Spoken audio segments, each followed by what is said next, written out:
अच्छा जी, आज हम बदतहजीबियों का आगाज करेंगे जो हमारे कल्चर का एक लाजमी हिस्सा बन चुका है। वो है इस्तेमाल के लिए कोई चीज मुस्तआर लेना। हाँ, और फिर उसकी वापसी में खराबियां पैदा करना। खराबियां कितनी किस्म की हैं, एक तवील फहरिस्त है। सर सबसे पहली बात कि चीज लेते हैं और बेड़ा गर्क करके देते हैं। और ज्यादातर किस चीज का बेड़ा गर्क किया जाता है? मशीनरी का।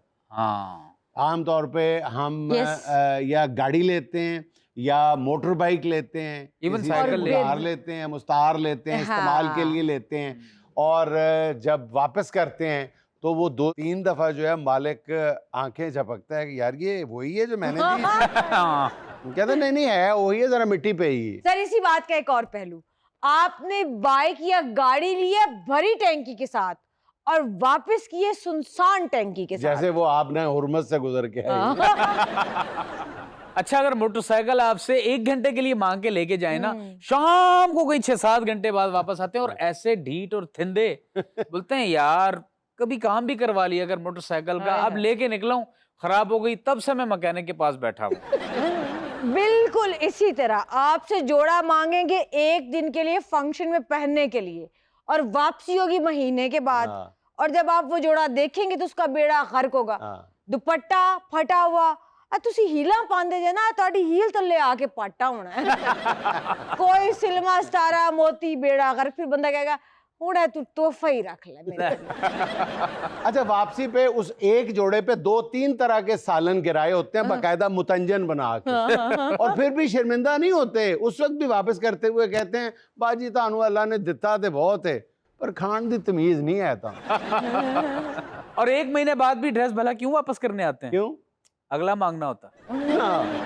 अच्छा, जैसे मैंने शुरू में कहा ना कि ये चीज़ें मुस्तार लेना इस्तेमाल के लिए, जाहिर है ये लेना भी और चीज़ें देना भी ये हमारे कल्चर का हिस्सा है। इसको हम ऑल द वे हम माइनस नहीं कर सकते, लेकिन एक्सप्लॉइट करते हैं ना। नहीं, उसमें सबसे जो जरूरी और नुकसान हो जाना भी फितरी है।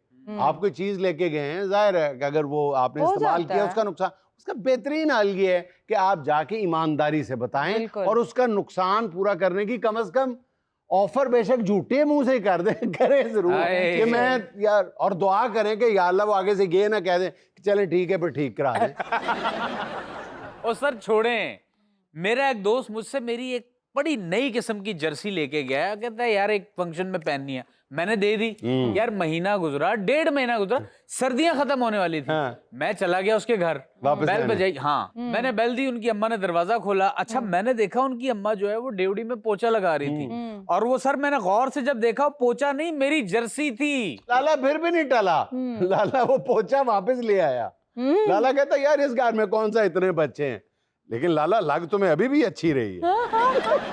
अच्छा सर, लोगों की एक ब्रीड ऐसी भी होती है कि जो ये जिंदगी में तहैया करके आए हुए होते हैं कि छोटी मोटी खरीदने की जो चीजें होती है जरूरी घर की, वो भी नहीं खरीदेंगे। पूरी जिंदगी वो लोगों से मांग के गुजारा करेंगे। फॉर एग्जाम्पल इस्त्री, जूसर, ग्राइंडर कभी नहीं खरीदना। उनको तमाम चीजों के खराब होने के बाद जो बहाने लगाने हैं वो भी सारे के सारे अजबर होते हैं। अच्छा, इसका एक पहलू ये भी है कि छोटी मोटी चीज अगर कोई बंदा दे दे और लेने वाला लेके भूल जाए, भूलता तो नहीं, उसको पता होता है। अब जिसने दी होती है ना वो बहाने से याद करा रहा होता है। मसलन अगर मैंने किसी को घड़ी दी है ना तो मैं दिन में 26 दफा उससे टाइम पूछूंगा। और वो भी ऐसा कमाल का बंदा है, वो हमेशा मुझे टाइम तो बताएगा लेकिन मोबाइल से देख के बता देगा।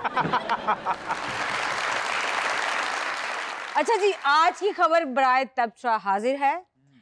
तमिलनाडु हुकूमत का बड़ा ऐलान, सरकारी अस्पताल में पैदा होने वाले हर बच्चे को सोने की अंगूठी दी जाएगी। हर बच्चे को? जी। यकीन करोगे अगर हमारे मोहल्ले का हाजी रमजान तमिलनाडु चला जाए ना, दूसरे दिन ये स्कीम खत्म कर देंगे। क्यों? उसके 17 बच्चे हैं। सर वैसे अगर रियासती हुकूमत का ये इंसेंटिव बरकरार रहा ना तो बहुत जल्द इंडिया की आबादी 2.5 अरब हो जाएगी। और बाकी सारी हिंदुस्तानी रियासतों ने तमिलनाडु के डोमिसाइल के लिए अप्लाई कर देना। और माँ बाप ने दुआ किया करनी है कि या अल्लाह हमारे घर मोटी उंगलियों वाले बच्चे भेजिए। सर ये भी तो हो सकता है कि बच्चा पैदा होने पर उसके माँ बाप गुड़ती से भी पहले उसकी उंगलियों पे पूंछ लड़ा दें। और डॉक्टर आके देख के कहे जी एडी वड्डी अंगूठी है नहीं साढ़े। सर आपको लगता है कि इस तरह के प्रोजेक्ट्स जो है वो सस्टेन कर पाते हैं? मेरा नहीं ख्याल। देखो असल बात ये है, वो तो फिल्मी हीरो साहब है ना, वो उनके जो मिजाज यार में आए वो कर दें, वाह वाह बल्ले बल्ले होगी उनकी। लेकिन मेरी राय में इस तरह के प्रोजेक्ट्स अनाउंस करने की बजाय आपको हमेशा, अगर आप आवाम की इक्तिसादी तरक्की चाहते हैं, खुशहाली चाहते हैं, तो आपको इंफ्रास्ट्रक्चर बेहतर बनाना पड़ेगा हमेशा। उसकी बेस पे फिर आप जो भी करेंगे फिर आवाम की हालत बेहतर हो सकती है। ऐसे ऐलानात करना, ड्रामे करना, इससे कोई फर्क नहीं पड़ता।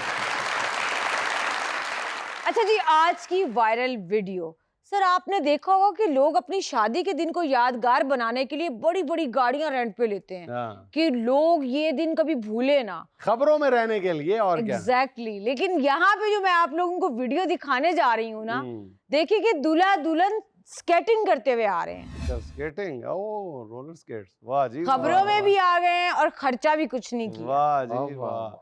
वैसे आमतौर पे कहा जाता है कि ऐसी हरकत वो करते हैं जिन्होंने घर से भागने का मंसूबा बनाया होता है और मीनवाइल माँ बाप उनकी अरेंज मैरिज कर देते हैं। फिल्मी स्टोरी।